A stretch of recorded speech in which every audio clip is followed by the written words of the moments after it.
pemberitaan di Radio Internasional ini. Kita percaya bahwa Tuhanlah yang terus bekerja, mengerjakan setiap hati, setiap kehidupan kita, menjadi anak-anak yang terus mau bertumbuh ke arah Dia. Saudara dikasih dalam Tuhan Yesus Kristus di saat-saat seperti ini, terus kita bukan mengejar waktu, tetapi waktu yang terus mengejar kita, sehingga tanpa dirasa kita rasanya baru memasuki tahun 2023 dan kita akan meninggalkan tahun ini dan kita akan memasuki tahun yang baru di tahun 2024. Kalau gereja kita, Gereja Kristen Maranatha Indonesia, memberikan suatu tema menjadi satu dalam kemuliaan Kristus di musim yang baru. Jadi ketika kita menjadi satu, bukan Tuhan yang menyatukan terhadap kehidupan kita, tetapi kita yang mau menyatukan diri untuk menjadi satu, ya saudara, menjadi satu di dalam kemuliaan Tuhan, bukan di dalam kemuliaan diri kita sendiri, tetapi ketika kita mau menjadi satu, meleburkan diri. Puji nama Tuhan, Bapak saat ini sudah boleh beribadah bersama-sama dengan kita, karena 2 minggu Bapak terganggu kesehatannya, bahkan harus cekukan terus ya selama 1 mingguan, bahkan juga infeksi saluran kencingnya sudah Tuhan jamah, tetapi di lain ada efek yang lain ya, sehingga lambungnya sampai naik ya saudara, sehingga menjadikan ini terganggu sekali. Tetapi puji nama Tuhan, Bapak boleh kembali diberikan kekuatan dan kesehatan untuk kita bersama-sama maju dalam Tuhan ya. Karena saya percaya nasihat didikan dari Opa ini sangat diperlukan bagi kita sekalian yang masih jauh lebih muda ya. Mungkin yang tertua di sini yaitu Pak Toyo dan Opa ya. Kalau Pak Toyo ini lebih tua 1 bulan dari Opa ya. Jadi kalau dahulu ada Opa Otu, ada Oma Ninja Suhu, tetapi saat ini karena sudah dipanggil pulang ke rumah Bapak, sehingga tetapi kita generasi terus mengenang ya orang-orang benar ini, dan kita percaya ketika kenangan yang ditinggalkan itu menjadi suatu hal yang ditinggalkan sebagai suatu jejak yang sebagai keteladanan yang baik ya. Kita lihat keteladanan Pak Otu, yang saat ini ada Pak Toyo juga. Kalau Pak Toyo jam 6 itu sudah siap, jam 7 itu sudah ada di ruang tamu ya. Kalau dulu Pak Toyo jam 7 sudah ada di gereja, dan saya percaya sudah dalam persiapan jam 7 itu, kalau dijemput jam 8 pun ya sudah tetap menunggu ya. Jadi puji nama Tuhan, ini menjadi suatu keteladanan bagi kita sekalian orang-orang muda untuk melihat keberadaan mereka. Tidak mudah mempersiapkan waktu yang, kalau kita katakan mereka adalah orang yang sudah tidak banyak aktivitas ya, tetapi seringkali kita sendiri yang tidak bisa mengatur atau memanage diri kita dengan sebaik-baiknya, sehingga banyak kali yang menjadi sesuatu alasan bagi kita bahwa keadaanlah yang kita persalahkan, entah karena kesibukan dan sebagainya, tanpa disadari tiba-tiba ada sesuatu yang tidak pernah kita pikirkan harus terjadi ya saudara. Tetapi ya puji nama Tuhan, kita bersyukur kalau Tuhan tempatkan orang-orang yang sudah lanjut usia ini benar-benar mendidik, mendisiplin kita untuk terus kita berjalan dan melangkah dalam kita mengisi perjalanan hidup kita di dunia.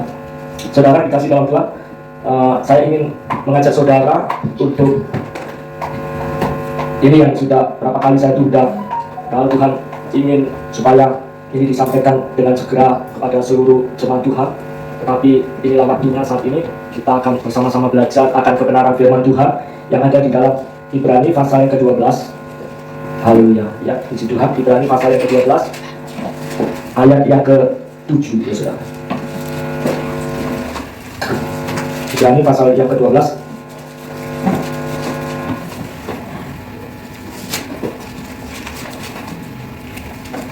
ayat yang ke-7 sampai dengan ayat yang ke-9. Kalau saudara sudah menemukan semuanya, kembali dengan hormat saya undang saudara untuk berdiri di dalam Ibrani pasal yang ke-12 ayat yang ke-7 sampai dengan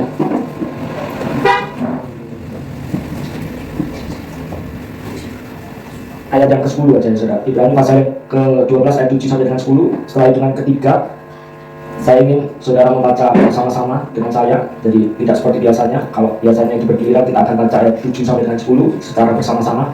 2, 3. Jika kamu harus menanggung ganjaran, Allah memperlakukan kamu seperti anak. Di manakah terdapat anak yang tidak dihajar oleh ayahnya? Tetapi jika kamu bebas dari ganjaran yang harus diderita setiap orang, maka kamu bukanlah anak, tetapi anak-anak gampang. Selanjutnya dari ayat kita yang sebenarnya, kita boleh ganjaran dan mereka kita hormati. Kalau demikian, bukankah kita harus lebih taat kepada Bapa secara roh supaya kita boleh hidup? Sebab mereka mendidik kita dalam waktu yang pendek, sesuai dengan apa yang mereka anggap baik. Tetapi Dia adalah Elohim menghajar kita untuk kebaikan kita, supaya kita beroleh bagian dalam kekudusan Tuhan. Amin. Silakan duduk. Tuhan Yesus memberkati dalam pembacaan ayat yang kita telah baca bersama-sama. Dan kita percaya ada berkat yang Tuhan sediakan bagi kita sekalian. Amin, saudara. Kalau dalam penulis Ibrani ini menyampaikan, jika kamu harus menanggung ganjaran. Kata ganjaran ini bukan dalam suatu pengertian adalah upah, tetapi bolehlah kalau kata upah itu bukan sesuatu yang kita persepsikan adalah sesuatu yang membawa kepada suatu hal yang membuat kita ini senang, ya saudara. Kalau kita bekerja maka ada upahnya, ya saudara. Tetapi ganjaran ini mengandung suatu makna yang sungguh-sungguh kita dapat pahami bahwa ganjaran ini adalah suatu didikan, ya. Suatu didikan yang diberikan oleh Tuhan, ya saudara.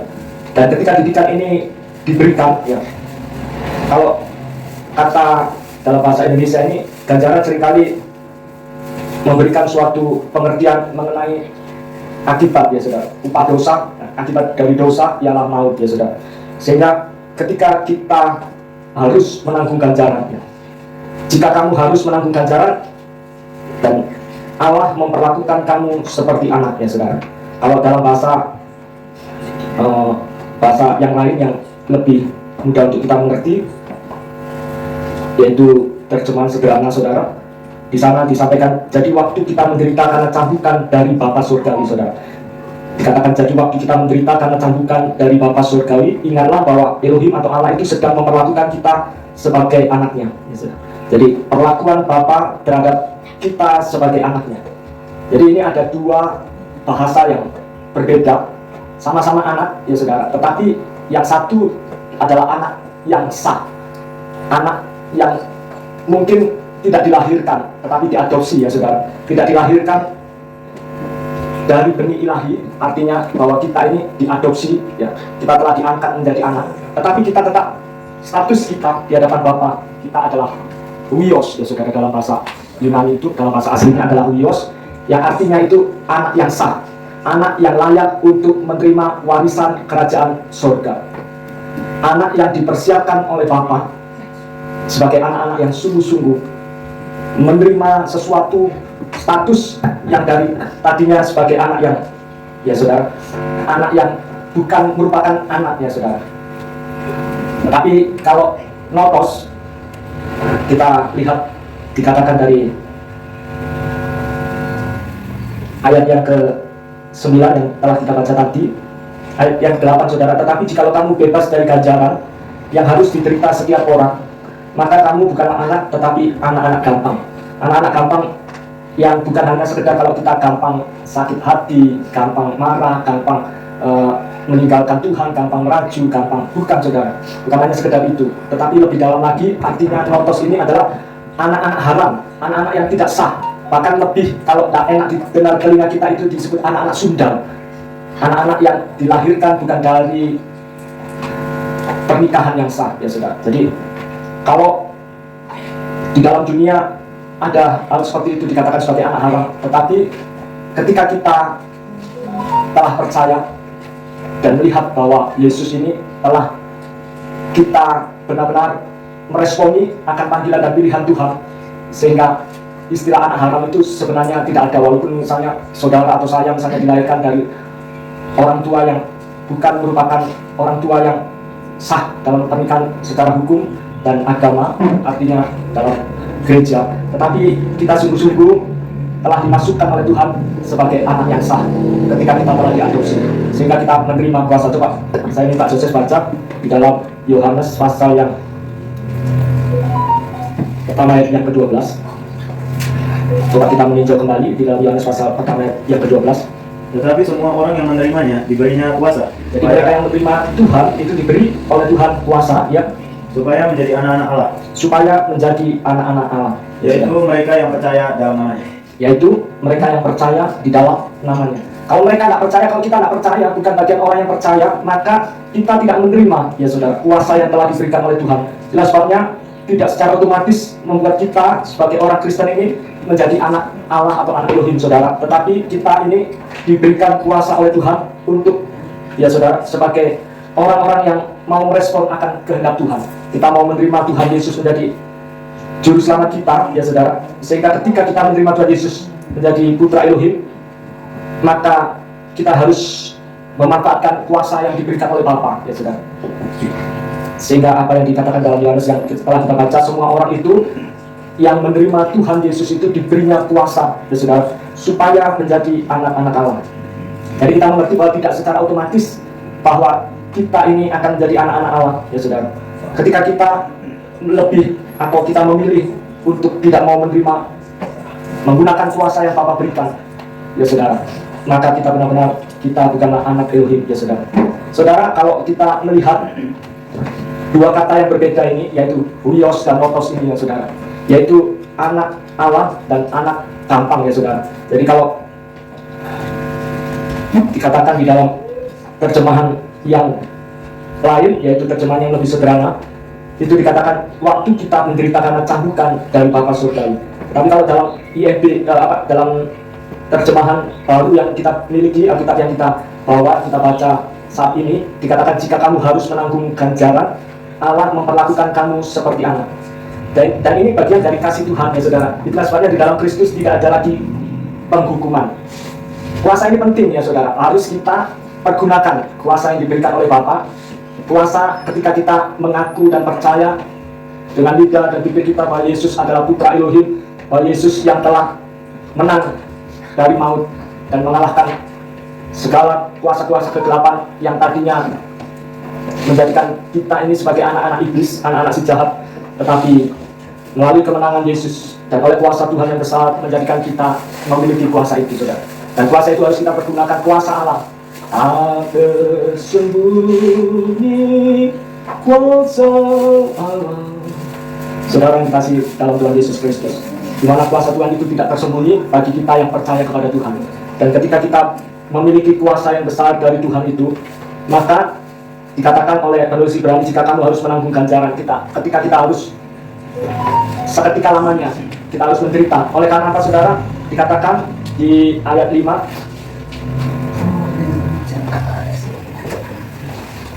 dan sudah lupakah kamu akan nasihat yang berbicara kepada kamu seperti kepada anak-anak, saudara? Sudah lupakah kamu akan nasihat? Jadi ketika kita sudah melupakan nasihat Tuhan yang berbicara kepada kita, ya, hai anakku, janganlah anggap enteng didikan Tuhan, dan janganlah putus asa apabila engkau diperingatkannya. Mungkin di dalam kehidupan perjalanan hidup kita ada banyak hal yang menjadikan kehidupan kita sebagai pribadi yang menganggap enteng didikan Tuhan. Tuhan kok enggak melihat apa yang aku kerjakan, ya saudara. Sehingga kita menganggap segala sesuatu yang kita kerjakan itu tanpa kita sadari ada sesuatu hal yang merupakan didikan yang seharusnya kita harus pegang baik-baik, kita lakukan, ya saudara. Dan didikan itu membawa kepada suatu pertumbuhan. Sehingga ketika kita menganggap enteng, maka kita menjadi orang yang putus asa, ya saudara. Apalagi kalau masuk di dalam peringatan Tuhan, itu sesuatu yang masuk kiri keluar kanan, ya saudara. Masuk kiri tembus kanan, saudara. Jadi orang yang disebut sebagai anak gampang ini, orang yang nggak mau ditegur, orang yang nggak mau terima teguran, orang yang merasa bahwa dirinya adalah orang yang paling benar, adalah lotos, saudara. Jadi gampang ini lebih mengarah kepada suatu kehidupan yang menggampangkan pribadi Tuhan, ya saudara. Menganggap bahwa Tuhan adalah pribadi yang dianggap enteng, ya saudara. Karena berbicara didikan itu berbicara kepada pribadi Tuhan. Firman-Nya adalah pribadi Tuhan yang sanggup membawa kepada kehidupan yang untuk semakin hari semakin sesuai dengan apa yang dikatakan menjadi serupa dengan Dia. Saudara yang dikasih dalam Tuhan Yesus Kristus, kalau kita benar-benar dikatakan jika kamu harus menanggung ganjaran, ya saudara. Jadi ini termasuk bagian dari kasih kemurahan Tuhan jika kita masih dianggap sebagai anak, ya saudara. Dan itu menjadi suatu hal yang sepantasnya yang pantas kita terima, karena ayat yang sebelumnya itu dikatakan, sudah lupakah kamu akan nasihat yang berbicara kepada kamu seperti kepada anak-anak. Jadi jikalau Tuhan memberikan suatu, tidak lagi dalam suatu penghukuman, karena di dalam Kristus tidak ada lagi penghukuman, tetapi tetap di dalam koridor, ya saudara. Sesuatu ganjaran ini tidak sesuatu yang enak, ya saudara, tetapi membawa kita kepada suatu penderitaan, ya saudara. Kalau dikatakan memang tiap-tiap ganjaran pada waktu yang diberikan ayat 11 disampaikan bahwa tidak mendatangkan sukacita tetapi duka cita, tetapi kemudian ia menghasilkan buah kebenaran yang memberikan damai kepada mereka yang dilatih olehnya. Jadi ganjaran itu sebagai pendisiplinan yang diberikan Tuhan, didikan yang diberikan Tuhan, dan ketika kita masuk di dalam ketaatannya, saudara, karena ini lebih membawa suatu kepada nilai kekekalan, ya saudara. Dikatakan supaya kita beroleh bagian di dalam kekudusan Tuhan. Tidak serta-merta kita mendapatkan kekudusan Tuhan tanpa kita dengan sungguh-sungguh mau dilatih oleh Tuhan, ya saudara. Sehingga tidak mungkin, ya saudara, kalau misalnya anak saya, anak yang bandel, kalau saya memperlakukan anak saya sebagai anak, maka saya mendidik dia, mendisiplin dia, ya saudara. Tetapi dalam suatu koridor, bahwa dia ini adalah anak yang sah, pewaris dari keluarga Singgi Batu Karang misalnya. Sehingga sekalipun anak yang merupakan anak sah ini, ya saudara, kalau dia teledor, dia sudah menganggap enteng didikan daripada ayahnya ini, di mana ayahnya ini memiliki suatu nasihat, didikan, bahkan sesuatu hal yang harus dilakukan dan dikerjakan, sehingga dibuatlah suatu ketetapan atau aturan-aturan, ya saudara. Tentu tidak menjadikan aturan itu menjadi sesuatu yang benar-benar tidak mengalami suatu kebebasan. Kita harus mengerti ketika kita tahu arti kata bebas, ya saudara. Bebas ketika saudara masuk di dalam suatu aturan. Demikian juga aturan dalam penggembalaan. Saudara diberikan kebebasan untuk mengerjakan dan melakukan, ya saudara. Bukan artinya bebas untuk tidak taat, saudara, tetapi bebas untuk melakukan, mengerjakan, sehingga ada suatu kebebasan yang artinya tidak membuat saudara menjadi pribadi yang tidak taat, pribadi yang tidak tunduk, pribadi yang memberontak, pribadi yang melawan, saudara. Jelas banyak ada seseorang katakan, saya sudah lelah, saya sudah capek menjalani kehidupan. Ketika di dalam suatu titik di mana penderitaan itu dia rasakan, kalau bisa harus segera terlewati, kalau bisa harus segera harus berlalu dari kehidupannya, atau kalau tidak dia harus meninggalkan dunia ini supaya terbebas dari penderitaan. Saudara yang dikasih dalam Tuhan, ya saudara, baru orang dalam keadaan seperti itu, orang sudah katakan sudah terlambat, saudara. Sehingga dia katakan, ternyata apa yang aku lakukan semuanya sia-sia, saudara. Sehingga tidak menemukan suatu yang dikatakan dalam firman Tuhan, bahwa supaya kita beroleh bagian dalam kekudusan Tuhan. Jelas sebabnya ketika kita berinvestasi, implikasikan hidup kita, apa yang kita kerjakan, apa yang kita perkatakan, apa yang kita lakukan di dunia ini berdampak bagi kerajaan kekal yang akan kita masuki, ya saudara. Kalau hanya sekedar kita mengiring Kristus, ya saudara, kita hanya sekedar beribadah supaya kita diberkati oleh Tuhan, menjadi orang yang diberkati dalam tanda petik, ya. Kalau sesungguhnya berkat yang tentu saudara mengetahui apa yang seringkali saya sampaikan, ya saudara. Jadi benar-benar ada keterlibatan belas kasihan Tuhan, ada keterlibatan, ya, bukan hanya sekedar enak yang kita rasakan di dunia, tetapi berdampak juga secara langsung bagi kerajaan surga. Sehingga sesuatu yang enak bagi dunia belum tentu enak bagi Tuhan, ya saudara. Jadi ketika belas kasihan, rasa enak, dan untuk kita merasakan benar-benar apa yang kita lakukan ini bagian dari seperti apa yang Kristus miliki, ya saudara. Sehingga kalau kita mengerjakan sesuatu di dalam kesia-siaan, apa gunanya kita teruskan, ya saudara. Saya dulu berpikir, ya saudara, ketika saya masih muda untuk berkata-kata, saya belum menjalani kehidupan di mana secara teori saya bisa menyampaikan, waduh, mendapatkan berkat luar biasa, saudara. Itu hanya secara kata-kata, tetapi bukan dalam aplikasi kehidupan. Saya katakan, ketika seseorang, ya, sejak bayi, sejak lahir sampai dia akan menginjak usia balita, dia akan masuk dalam usia sekolah, orang tua sudah mulai was-was, mulai waspada, mulai kepikiran dengan anaknya, saudara. Mereka berpikir, Terus orang tua itu berpikir sejak dalam kandungan ya saudara, apakah dia dilahirkan dalam kondisi yang normal, dalam keadaan yang sehat. Dan ketika melihat dalam keadaan sehat sudah mulai lega, terus mulai kembali berpikir ketakutan.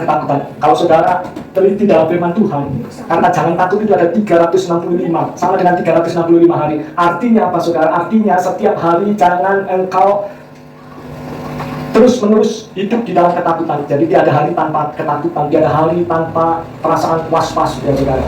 Dan ketika hal itu saya harus alami saudara, benar-benar saya merasakan tidak ada damai sejahtera saudara. Saya merasakan walaupun saya berusaha untuk mendekat kepada Tuhan, ketenangan itu tidak saya peroleh. Padahal firman katakan hanya dekat Allah saja aku tenang. Tergantung hati dan pribadi kita yang mau dekat kepada Tuhan itu tujuannya apa. Kalau tujuan kita mengharapkan sesuatu, apa yang kita inginkan, bukan apa yang Tuhan mau dalam hidup kita. Sehingga yang kita rasakan, kita kecewa terhadap Tuhan. Ya saudara, kalau kita harus melewati hari ini 365 seperempat hari ya saudara. Jelas karena kalau tahun Kabisat yang bisa dibagi 4 itu dijadikan 1 ya saudara. Dimana bumi mengelilingi matahari ya saudara. Jadi ada tahun Kabisat setiap 4 tahun sekali, itu bulan Februarinya itu ada 29 hari ya saudara. Jadi kalau kita lihat bagaimana manusia ini mudah sekali khawatir, walaupun Tuhan katakan serahkanlah segala khawatirmu kepadaku, sebab aku yang memelihara engkau saudara. Ini tidak membawa ke situ, tetapi Tuhan bawa untuk kita terus waspada terhadap kekhawatiran yang selalu mendera dalam hidup kita. Kita berpikir ketika anak sudah lahir procot saudara, lahir ke dalam dunia, kita berpikir sudah lega, ternyata jarinya 6 saudara, jarinya 5, matanya dilihat-lihat tak buta. Ya, dia bisa berkata-kata, puji Tuhan, dia bisa ngomong. Ketika dilatih refleksinya untuk mendengar, dia bisa mendengar, saudara. Tetapi ketika seiring dan sejalan dengan perjalanan waktu, saudara, anak mulai masuk di dalam usia balita. Waktunya anak ini harus masuk di PAUD, pendidikan anak usia dini. Nanti lebih masuk lagi ketika masuk PAUD ini, aku harus menyediakan dana yang besar untuk supaya aku ini diperhitungkan oleh orang lain, sehingga aku harus memasukkan anakku di sekolah yang favorit, di TK yang favorit, sehingga orang bisa melihat, oh ternyata keluarga si di Batu Karang ini adalah keluarga yang mumpuni, bisa cukup dengan menyekolahkan anak ya, sehingga tak diremehkan dan dipandang enteng orang lain. Itu mulai pikiran kita mulai bekerja saudara, sehingga rasa khawatir ini mulai mendera ketika, ini saya tak mau ambil contoh orang lain ya saudara, itu diri saya, ini sedangkan untuk menyekolahkan yang favorit ini harus bersaing dengan ketat ya saudara, saya harus bekerja pembanting tulang ya saudara. Saudara, ada seorang kemarin yang saya layani ya saudara, saya doakan sudah kanker stadium akhir, di mana kankernya itu sudah menjalar ya. Dan ketika orang itu hanya nafas satu-satu saudara, sehingga betapa mahalnya oksigen yang harus dia hirup ya saudara. Sehingga saya tanya kepada saudara, apakah uang sebanyak apapun yang dia telah kumpulkan itu bisa menolong hidupnya untuk dia menerima dalam keadaan yang sehat kembali? Tidak bisa. Sehingga dalam keadaan itu semua uangnya itu dia minta, mama, tetapi dengan nada yang pelan, mama, semua uang di bank keluarkan ya saudara. Semua uang di bank keluarkan, karena aku akan robek semua uang itu, karena semua uang itu tidak ada artinya bagiku, tidak bisa menolong hidupku. Toh artinya kalau aku harus mati. Dulu saudara, ketika Tuhan karuniakan kesehatan, dia tidak mau pedulikan. Dia ini karena akibat merokok ya saudara, ini ceritanya itu seperti itu. Karena merokok ini memperberat ya saudara. Jelas banget kalau dituliskan merokok dapat membunuhmu, menyebabkan kanker, menyebabkan dan lain sebagainya. Itu cuma larangan pemerintah. Supaya apa saudara? Supaya dari sisi kesehatan itu benar-benar memenuhi unsur itu, bahwa rokok ini benar-benar sudah menampilkan, sudah tidak boleh iklan di televisi ya saudara, sehingga yang ditampilkan itu sesuatu biarpun sudah ditampilkan orang tinggal kerangka ya saudara, tapi orang tidak peduli ya saudara. Bapak mau di kamar nggak apa-apa? Boleh istirahat. Kalau aku masuk kamar tak? Iya, angkatkan. Puji nama Tuhan, saudara yang dikasih dalam Tuhan. Jadi kita ini ketika dipercaya oleh Tuhan, seringkali kita ini menganggap enteng didikan Tuhan. Sehingga kalau bagian dari didikan yang Tuhan berikan itu, kalau kita sadar dan menyadarkan kita ini adalah sesuatu yang membawa kita untuk bahwa Dia adalah Bapa surgawi yang sedang memperlakukan kita sebagai anaknya, saudara. Jadi kalau sesuatu yang dikatakan pribadi ayah mendidik anaknya sendiri ini adalah sesuatu yang wajar. Kalau dikatakan ayat 7 dari terjemahan yang lain, juga ada dari versi yang sudah dibaca di sana dikatakan, terimalah penderitaan seakan-akan penderitaan itu hukuman dari Bapa. Jadi ini seakan-akan atau seolah-olah saudara, bukan benar-benar suatu penghukuman yang sedang ditimpakan kepada kita sebagai anak-anaknya. Ya saudara, ini karena kesalahan kita, ya kita terima hukuman itu untuk menyadarkan kita untuk kita tidak melakukan suatu hal yang tidak Bapa berkenan, ya saudara, untuk kembali kita melakukan hal seperti itu. Sehingga dikatakan Allah melakukannya kepadamu seperti Bapa yang menghukum anak-anaknya. Semua anak harus dihukum oleh bapaknya. Setiap anak harus dihukum. Jadi jika kamu tidak pernah dihukum, kamu bukan anak yang sesungguhnya dan bukan milik Allah, saudara. Jadi arti anak yang tidak sah itu atau notos itu atau anak gampang itu ya saudara, bahwa sesungguhnya kita ini bukan milik Allah, saudara. Dan ayat juga dikatakan kita semua mempunyai Bapa di dunia ini yang menghukum kita dan kita menghormati Bapa kita. Jadi hal yang lebih penting adalah kita menerima hukuman dari Bapa semua roh. Jika kita melakukan itu, kita akan menerima hidup. Ayat 10 dikatakan Bapa kita di dunia ini menghukum kita untuk waktu yang singkat. Mereka yang menghukum kita dengan cara yang dipandangnya paling baik, tetapi Allah menghukum untuk menolong kita. Ini kita harus ingat bahwa Elohim menghukum untuk menolong kita sehingga kita dapat menjadi kudus seperti Dia. Jadi kerangka penghukumannya ini berbeda dengan penghukuman terhadap dunia ini, saudara. Jadi kerangka penghukuman ini adalah suatu kerangka pendisiplinan, dalam suatu kerangka menjadikan kita sadar ternyata kutip apa yang aku lakukan ini adalah suatu pelanggaran terhadap perintah Tuhan. Menyadarkan aku bahwa aku ini menjadi orang-orang yang tidak taat kepada Tuhan, sehingga adalah suatu hal yang wajar, adalah suatu hal yang patut aku terima dengan ucapan syukur kalau aku diberikan ganjaran, kalau aku diberikan pendisiplinan atau dikatakan disesah, saudara. Sebagai anak, ketika kita sadar bahwa aku disesah itu dipukul, saudara. Jadi ketika aku disesah, dianiaya, saudara, maka itu bukanlah sesuatu hal yang aku harus tetapi kita menyadari untuk keluar dari penderitaan itu, saudara. Untuk terlepas dari penderitaan itu bukan kita merasa enjoy, tak apa-apa, dipukul dari Tuhan itu, Tuhan akan penuh kasih. Ketika aku dipukul, nanti aku buat ulang kembali, saudara. Tidak, saudara, tetapi bagaimana caranya kita menyadari bahwa ketika kita sadar, ya saudara, maka itu adalah bagian dari cara Tuhan bekerja supaya kita, ketika Tuhan mengajar kita, itu untuk kebaikan kita, supaya kita beroleh bagian di dalam kekudusan Tuhan. Ini sesuatu yang tidak akan pernah didapat dari agama yang lain, saudara. Kristen bukan ajaran agama, tetapi Kristen. Memang agama artinya itu tidak, agama itu kacau, saudara. Supaya tidak terjadi kekacauan, maka ada suatu agama, saudara. Tetapi kekristenan berbeda dengan agama-agama yang lain. Kekristenan itu adalah menunjukkan bahwa kita ini adalah pengikut Kristus. Pengikut Kristus itu harus lebih benar daripada orang-orang yang beragama, ya saudara. Itulah sebabnya kebenaran kita yang kita dapatkan itu bukan dari kebenaran diri kita, tetapi kebenaran yang kita dapatkan dari Tuhan, supaya kita ini menjadi serupa dan segala dengan Dia, sehingga kita dapat menjadi kudus seperti Dia, saudara. Ini adalah suatu cara pandang yang harus kita lihat, bukan cara pandang yang salah, bukan dengan dalam suatu koridor, dalam suatu penglihatan yang buta, saudara. Sehingga kalau kita buta, kita melihat itu apapun itu apa, saudara, yang kita lihat itu adalah gelap, saudara. Tetapi ketika kita menerima pencerahan dari Roh Kudus, maka kita melihat kalau kita disiplin, diajar, dipukul, bahkan disesat, ya saudara, itu artinya lebih daripada aniaya, saudara. Tetapi itu bukan bagian dari kekerasan Elohim, cara Tuhan untuk menghukum kita. Bukan berarti kita menganggap enteng Tuhan, tidak, saudara. Ketika tadinya kita ini kalau baik-baik saja, masa kalau anak saya baik manis, ya saudara, maka kita akan tega untuk Bapak tidak seperti itu. Kita akan tega memperlakukan anak ini, ya saudara. Sedangkan dunia ini sudah layak untuk dibinasakan. Tetapi anak-anak Tuhan ini, bilangan anak-anak kudusnya itulah sebabnya sebelum kita memasuki dalam zona merah ini, saudara, kita harus masuk dalam zona kuning.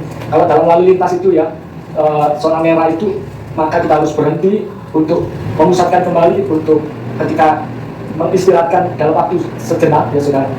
Maka kita sadar di dalam zona merah ini adalah zona pelanggaran, di mana kita ini telah melanggar apa yang menjadi kekudusan Tuhan. Kita keluar dari jalurnya Tuhan, zona kuning, ya saudara, di mana pemeliharaan Tuhan itu terjadi, di mana bahkan penderitaan itu tidak menjadikan membawa kita ini terpisah dari kasih Kristus, ya saudara. Bahkan terang Roh Kudus ini terus menerangi, ya saudara, memberikan suatu cahaya, atau Bapak seringkali sampaikan nur, ya. Kalau Nur Hayati itu, ya saudara, itu seringkali nama yang ada di orang-orang Jawa, seringkali dipakai kata Nur Hayati, saudara. Jadi suatu kehidupan yang diterangi, nur itu cahaya, hayat itu kehidupan yang benar-benar hidup, ya saudara. Jadi ketika kita sadar bahwa ada sang hidup yang sanggup menerangi setiap jalan kita, ya saudara, Sehingga kita ini tidak mau lari dari panggilan Tuhan. Saudara. Kita kalau setidaknya kalau saudara lari masih ada peringatan Tuhan ini. Ya, itulah sebabnya peringatan ini dengan warna merah supaya kita ini melek, supaya kita ini sadar, supaya kita ini tidak lagi mempermainkan kasih kemurahan Tuhan. Ya, saudara. Kalau saudara sudah keluar dari zona biru ini, saudara, maka saudara benar-benar berada di dalam suatu yang disebut dengan tingkat kemarahan Tuhan yang tidak dapat lagi. Ya saudara, tingkat kesabaran Tuhan yang ya tentu ada batasnya. Tetapi kita ini masuk di dalam bagian bukan lagi dalam penghukuman, tetapi dalam pendisiplinan. Supaya apa saudara? Supaya saudara tidak dihukum bersama-sama dengan dunia. Itu seringkali kata-kata dalam pembacaan ayat firman Tuhan sebelum kita menerima tubuh dan darah Kristus, saudara. Kita dididik, ya saudara. Kita didisiplin, ya saudara. Kalau lembaga Alkitab Indonesia katakan kita dihukum supaya kita tidak dihukum bersama-sama dengan dunia.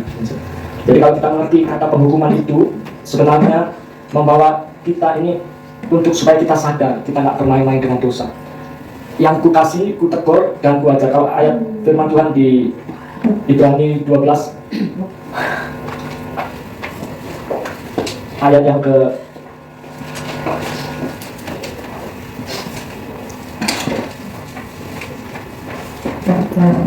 namun dikatakan karena Tuhan mengajar orang yang apa saudara?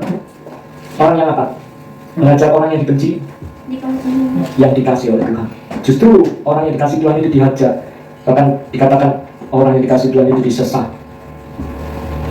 Orang yang diakui oleh Tuhan sebagai anak itu disesat. Kalau saya tidak mengaku Jeremy anak, ketika dia melakukan pelanggaran, saya biarkan saudara. Justru saya mengasihi dia, saya panggil dia, saya pukul. Kamu tahu apa salahnya? Saya hajar dia, ya saudara. Supaya dia apa saudara berhenti di berbuat dosa dan melakukan apa yang saya beritakan. Itu Bapa dunia saudara, apalagi Bapa segala roh dikatakan supaya membawa kita kepada hidup, supaya kita tidak lagi mengalami kematian, ya saudara. Nah sebabnya berulang kali disampaikan di mimbar ini, bahkan Pak Yunus juga pernah sampaikan bahwa hidup kita ini lebih baik kita ini hidup 2 kali, ya saudara, atau mati 2 kali, ya saudara. Yang mana saudara? Mati 1 kali, hidup 2 kali. Jadi kemurahan Tuhan itu ketika kita diizinkan masuk di dalam kematian secara jasmani ini saudara, kita sudah meninggalkan semua tugas kontrak kita yang tadinya sudah taken kontrak, ya saudara. Kita harus tinggalkan semuanya ini untuk menghadap Bapa yang kudus, ya saudara, untuk masuk di dalam kehidupan yang benar-benar untuk selama-lamanya. Kehidupan 1 kali di dunia ini, ya saudara, tujuannya untuk membawa kehidupan kita yang kedua kali, ya saudara. Kalau kehidupan kita di dunia ini membawa kepada kematian kita yang kedua kali, maka ada kerugian besar yang nanti saudara tidak bisa lagi sesali, saudara. Saudara dan saya tidak bisa lagi, Tuhan, kalau boleh Tuhan, aku memperingatkan saudara-saudaraku seperti saudara Lazarus di pangkuan Abraham, ya saudara. Tuhan, kalau boleh Tuhan, Engkau perintahkan untuk Abraham memberikan setetes air saja, saudara.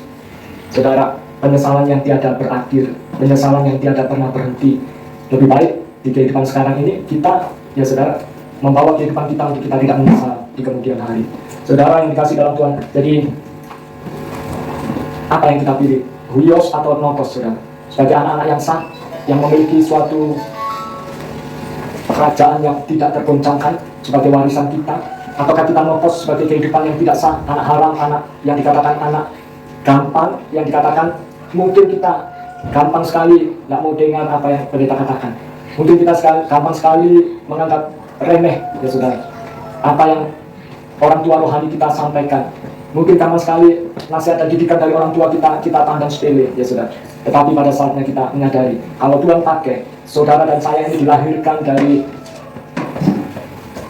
benih antara pertemuan benih orang tua papa dan mama, ya saudara, sehingga saudara dilahirkan, maaf bicara, kalau dari liang untuk melahirkan saudara ke dunia ini, saudara tidak bisa taat, apalagi kalau kita menerima mustahil, ya saudara. Itu yang dikatakan capek, saudara. Kalau pemuda tadi, jangan lelah bekerja di ladangnya Tuhan. Seringkali Tuhan sudah capek, Tuhan saya sudah inginnya segera kembali ke sana. Loh, apa yang kau sudah perbuat, saudara? Kau sudah ingin mengakhiri hidup. Apa yang sudah kau lakukan untuk Tuhan, ya saudara? Sedangkan mengenal aja belum, saudara. Kita lebih mengenal dunia. Kita lebih takut dengan kehidupan kita di masa yang akan datang. Saudara, tidak perlu belajar untuk takut, tidak perlu belajar untuk saudara cemas, tidak perlu belajar sebabnya perintah jangan takut ini setiap waktu, setiap saat itu harus kita camkan baik-baik, karena kita memiliki pribadi Tuhan yang terus untuk mengingatkan kita supaya kita menyerahkan segala kekhawatiran kita kepada Dia, karena Dialah pemelihara hidup kita. Saudara, jangan takut, jangan khawatir, jangan gentar, karena hidupmu ada di dalam genggaman tangan Tuhan. Saudara, ketika saudara melangkah menjalani hidup ini, serahkanlah kepada pujian, serahkanlah hidupmu padanya, serahkanlah seluruh persoalanmu. Saudara, mudahkah hanya segampang kita memuji Tuhan? Serahkanlah. Ketika kekhawatiran itu datang menghadang, ya saudara, mulai pikiran kita dipenuhi dengan kekhawatiran. Saudara yang dikasih dalam Tuhan Yesus Kristus, jadi firman itu diberikan, mungkin sekaligus itu menjadi suatu ajaran bagi kita yang dikasih Tuhan, yaitu Tuhan adalah pribadi yang mengajar kita, orang yang dikasih Tuhan. Tetapi kita memiliki suatu kesadaran penuh ketika kita diajar, bahkan sekalipun kita disesat karena sebab pelanggaran dan dosa kita, oleh karena kesalahan kita, maka kita benar-benar bersyukur kalau kita ini masih diperlakukan sebagai anak, saudara. Kalau saudara dibiarkan, itu justru semakin waspada, saudara, semakin timbul tanda awas. Ini jangan-jangan Tuhan suruh biarkan Pak kita. Jangan kita berpikir aman-aman, ya, tenang-tenang, damai, ternyata terjadi suatu hal yang tidak pernah kita sangka, saudara. Jadi kita bersyukur kalau kita ini masih dianggap oleh Tuhan sebagai anak-anak, bukan sebagai anak-anak gampang, ya saudara, atau notos, tetapi kita sebagai anak-anak Elohim yang sungguh-sungguh kita diajar, kita diarahkan, kita dibawa kepada suatu hal yang membawa kita untuk mengalami pengalaman bersama dengan Tuhan. Sehingga dikatakan bahwa ketika Tuhan itu mengajar kita untuk kebaikan kita, sehingga kita beroleh bagian di dalam keputusan Tuhan. Puji nama Tuhan, biarlah firman Tuhan yang telah kita dengar pada siang hari ini menjadikan suatu rema dalam kehidupan kita. Tuhan, inilah hidupku Tuhan. Kami tahu Tuhan, seringkali sesuatu yang tidak mendatangkan buah kebenaran atau buah yang manis, karena ini karena kebodohanku, karena pelanggaranku, ya saudara. Tetapi kalau ajaran Tuhan itu ketika diberikan, itu mungkin tidak mendatangkan suatu kesenangan, tetapi dikatakan sesuatu kesedihan, atau tidak mendatangkan sukacita, tetapi dukacita. Tetapi kalau kita terima ini bagian dari kasih Tuhan, maka itu mendatangkan suatu buah yang manis. Itu dikatakan dalam firman Tuhan dari terjemahan yang lain, atau buah kebenaran yang memberikan damai kepada mereka yang dilatih olehnya. Saudara,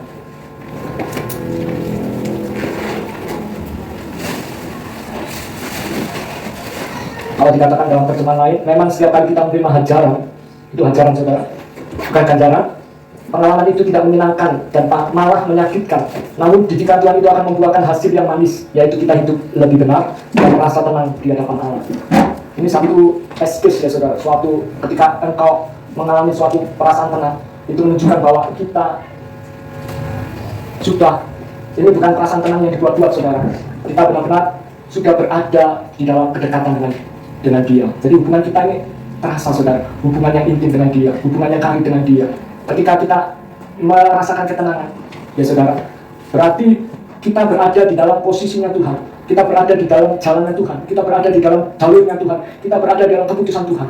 Seringkali yang kita lakukan itu kita gusar, kita cemas, kita merasakan sama seperti Adam ya saudara.